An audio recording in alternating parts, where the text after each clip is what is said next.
We're nearing the end of 2025, and here at Backpacker, we're in full retrospective mode. We're talking about what happened this year and what we can take away from it as we go into 2026. I'm Adam Roy, Editor-in-Chief of Backpacker, and I'm here with my colleagues, Senior Editor Zoe Gates and Associate Editor Emma Veidt, and we are here to talk through some of the highlights of the hiking world in 2025. So before we get into this, I want to acknowledge that these are not the only hiking highlights of 2025. There have been a lot of accomplishments and a lot of notable things this year. These are just a few highlights we wanted to pull out personally. To start things off, I thought we'd talk a little bit about one of the US's oldest long trails and some of the interesting stuff that happened on it this year. Emma, do you want to tell us about some of the highlights and record-setting hikes on the AT this year? Yeah, this has been a banner year for Appalachian Trail through hikers, and I'm going to highlight 4 specific hikers who have broken some records this year. So the first I'm going to talk about today is Lyla Harrod, who broke the FKT for the self-supported women's hike on the AT. She had to hike 42 miles a day to break this 10-year-old record, and she was hiking for 52 days, 18 hours, and 37 minutes straight. And she was self-supporting herself the entire time. She was the fastest woman to hike the AT in this style, self-supported, and she was the first trans person ever to set an FKT on the Appalachian Trail. So congrats to Lyla. Emma, do you think you could hike 42 miles in one day? Well, I recently did my first 50K ever, and I have zero interest in going any beyond 31 miles. I have no interest in doing that for one day, let alone a month and a half. That sounds crazy. Something that I thought was really special about Lyla's record was not only was she hiking at this blitzing pace, but it seemed like she was really kind of stopping and smelling the roses, enjoying the journey too, which seems like a rare mindset for these speed attempts. And I just really admired that about Lyla. She was posting pictures of the nature that she saw along the trail and stopping for pancakes and really just making the most of the journey. It was super cool to watch. Yeah, it's like the world of FKTs can be a little bit toxic and a little bit just, get rhabdo at just the sake of doing it, but it's like you could actually enjoy yourself on these hikes, which seems like such a treasure. So the next person I want to bring up is also an FKT hiker and a little bit of a legend, so much of a legend that that's his trail name. I'm talking about Jeff Garmire. He got the self-supported overall FKT on the Appalachian Trail this year, and he went 49 miles per day.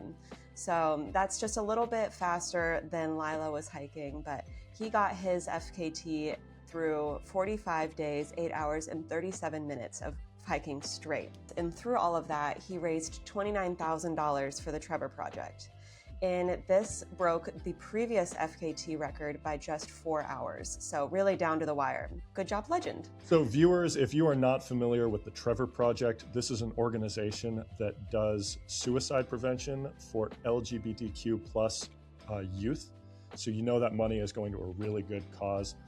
I also know that some of you viewers are wondering why we are spending so much time on FKTs. FKTs are not for everyone. Hiking fast, even in like an everyday way, is not for everyone. It's usually not for me. You don't get to this point without logging a lot of miles, and both Legend and Sugar have some really impressive backstories behind them. Legend has held a bunch of different FKTs throughout the US, including the JMT. He wrote a piece for us actually a year or two ago about what he had to do to set that record, which included basically like falling asleep while he was walking on the trail. So he really knows how to push himself. And Sugar has a really different, but also very impressive resume behind her. She pioneered a very long new through hiking route. She called it the Divide to Crest. Went from the Continental Divide Trail to the Pacific Crest Trail. That's pretty impressive. That's the kind of thing that not too many people are out there doing.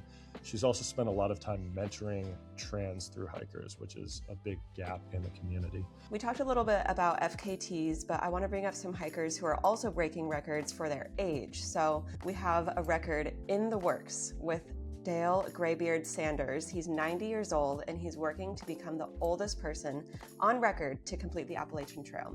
He set off this year on September 6th, and if all things go well, he should finish around July of 2026. And he's trying to beat a record that was set in 2021 with 83-year-old MJ Nimblewill Nomad, that's his trail name, who became the oldest person at that point to complete the Appalachian Trail. So when he finishes, he'll be about 7 years older than the person who holds the current record. So it's worth pointing out that these two dudes have been trading the record back and forth for a while. I think Graybeard held it before Nimblewill. And Nimblewills actually has been hiking part of the AT with Graybeard, which is pretty cool to see that kind of collaboration happening. Yeah, teamwork. They both want to break the record, and I think they're both pretty happy. Competitive, though. They want to break the record themselves, but they're happy to see it get broken no matter what. Yeah, when you think about it, when you get to that point, there really aren't too many other people who can understand what you've gone through to break a record like that. To me, I hate to use the word inspirational. I think that's, it can be a little bit reductive. But when I think of what an inspirational hiker looks like, I think of one who's way older than me, because I'd like that to be me. I'd like to still be hiking long distances when I'm 90. So big props. And we have another age record on the trail this year, one that actually has already been broken. Emma, do you want to tell us a little bit about that? So the last hiker I want to bring up is Betty Kellenberger. She just became the oldest woman to through hike the Appalachian Trail at age 80. She's a retired school teacher from Michigan who, after 2 failed attempts where she battled Lyme, severe dehydration, a concussion, a fractured ankle, Hurricane Helene, she finally made it to the finish line of this trail and became the oldest woman at age 80. And this wasn't necessarily a goal of hers when she started the trail. The age record was purely incidental to her. She just had a dream to do the Appalachian Trail. It's something she had always wanted to do, and she finally got her chance to do it, and now she's in the record books. So there were a few things about Betty Kellenberger's hike that were a little unusual for a record-setting hike, specifically that she took longer than 12 months to do it, which is a little unique. Do you want to explain what happened there, Emma, and why that still counts? So Hurricane Helene forced a lot of hikers off trail in 2024, and so the Appalachian Trail Conservancy said, if you return in 2025, that day will be your first day, and you can bring all of that previous year's mileage with you and have it count as one through hike. So it was kind of a unique circumstance that Betty Kellenberger set this record in. That doesn't make it any less valid. Obviously, any through hike of the trail is a really impressive feat. Yeah, it seemed like she was pretty determined to do it in general because she had plenty of reasons to stay off the trail, plenty of hurdles, and each time she came back, it seemed like she got stronger and more willing to make it to the finish line. And I want to add an additional shout out to you, the through hiker watching this. If you hiked a long trail this year, I know that that was the highlight of your year, and it is for us too. So big round of applause to you. Zoe, I think you're going to talk to us about a very different kind of achievement that happened this year. Yeah, you guys, this story is so cool, and I've been following it for a number of months now. So Emma, you just talked about the AT, which most of us know is a part of the Triple Crown of hiking, which consists of the AT, obviously, the Pacific Crest Trail, and the Continental Divide Trail. So those make up the Triple Crown, as we know, and a select handful of hikers over the past 2.5 decades have hiked what we call the calendar year Triple Crown, so all 3 of those trails in one calendar year. Well, this year, a very small contingent of hikers has shattered what any of us thought was possible on long trails by hiking not only those 3 trails within the single year, but an extended version which connects the southern border of the US to the northern border 3 different times over 3 different long trails. And now I'm out of breath, so I'm gonna take a deep breath. So, the border-to-border calendar year Triple Crown, which is the long-winded name for this feat, includes an extended version of the Appalachian Trail that connects Key West to the northern border of Maine, all the way up to Canada, along with the CDT and the PCT. So not only has one hiker accomplished the border-to-border calendar year Triple Crown in 25, but 2 hikers have accomplished it, and a 3rd one is almost done. So very likely by the end of the year, in a couple of weeks, 3 hikers will have finished the border-to-border calendar year Triple Crown in 2025. That is remarkable. Prior to this year, only 1 hiker has ever made that happen. That's Carl Professor Stanfield, who first hiked the border-to-border CYTC in 2022. So there are a few things that make this story even crazier than it already is. The B2B CYTC, as folks are calling it, is over 8,000 miles in total. Now, the first 2 hikers who recently finished this giant hike, those 2 hikers are Troy Croxdale, who goes by the trail name of Punisher, and Madison Blagden, who goes by the trail name Pegleg. So Punisher finished the B2B CYTC in October with months to spare in the year, and pretty soon after in November, Pegleg finished it as well.